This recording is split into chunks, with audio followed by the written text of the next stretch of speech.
Aos surat Al-Mu'minun juz 18 ayat 18 Al-Ibris terjemah basa Jawa. Bismillahirrahmanirrahim.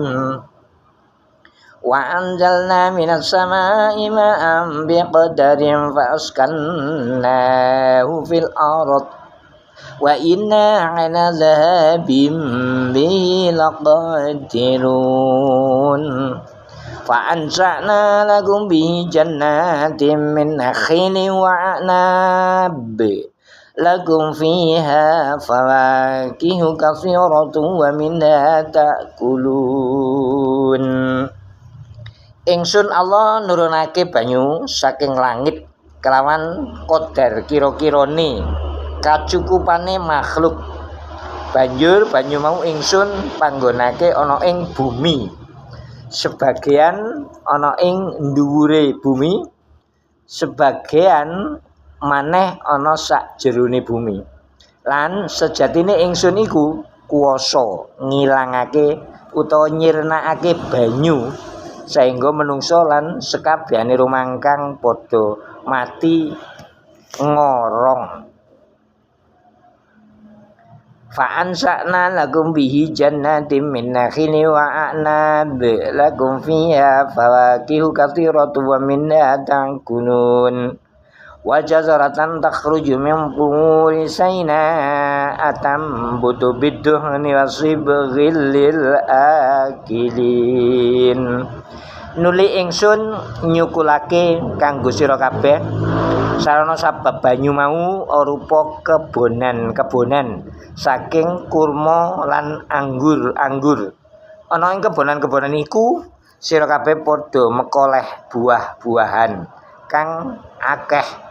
Lan uga saking kebonan-kebonan iku sira kabeh padha mangan padha uga ing wektu ketiga utawa ing wektu rendeng.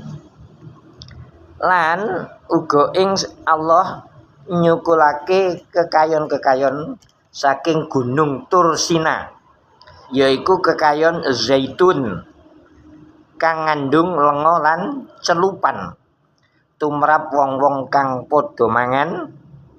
Tegese zaitun iku bisa dikelentik metu lengone lan lengone kena kanggo lengonan, kena kanggo damaran lan kena kanggo lawuh mangan. Roti iku yen dicelupke ana ing lenga zaitun, gurihe ora karuan.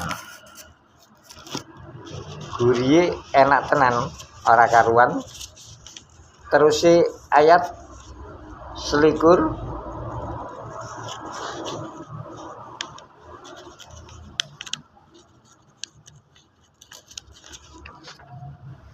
wa inna lakum fil an'ami la ibrah nusqikum mimma fi butuniha wa lakum fiha manafi'un katsiratun wa minha ta'kulun wa 'alayha wa 'alal fulki tuhmalun. Temenan raja kaya iku bisa dadi pitutur lan dadi pangiling tumrap sira kabeh. Ingsun Allah paring ngombe marang sira kabeh saking puan susu kang metu saking wetenge raja kaya iku. Lan ana ing raja kaya iku sira kabeh padha bisa oleh kemanfaatan kang akeh. Lan saking raja kaya iku sira kabeh padha bisa mangan. Lan atas raja kaya mau sebagian lan uga atas perahu-perahu sira kabeh padha diemot. Faedatun faidahe Allah Ta'ala nurunake udan, bumi banjur subur, metu bahan-bahan makane metu sukete, metu kapase. Banyu udan saben-saben taune luwih yen kanggo ambanyoni sawah lan tegalan. luwihane disimpen ana ing watu gedhe, kayon gedhe, kali-kali lan liya-liyane. Bahan makan dipangan menungso. Suket-suket lan sak wernane rambanan dipangan dening Rajakaya. Puane susune Rajakaya diombe menungso. Daginge dipangan menungso. Balunge lan lulange lan balunge dienggo berkakas menungso. Rambute lan wulu-wulune dienat dadi bolah, ditenun, dipotongi, dijahit, dienggo sandangan menungso. Arane kain wol. Kejaba godhong-godhongan kang dipangan Rajakaya. Ana godhong-godhongan kang dipangan uler. Ulere ngetokake sutra. Sutrane kanggo menungso. Ana maneh kang rasane pait-pait kanggo jamu menungso.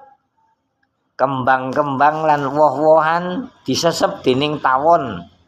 Tawone ngetokake madu lan malam karo-karone uga kanggo menungso. Lan isih pirang-pirang maneh warna-warnane kenikmatan kang diparingake dening Allah Ta'ala marang menungso. Kang kabeh mau nganggo sabab tumurune banyu udan. Wallahu a'lam bishawab. Monggo mugi-mugi bermanfaat, kita saged bersyukur dumateng Allah. Matur nuwun, subscribe. Barakallah.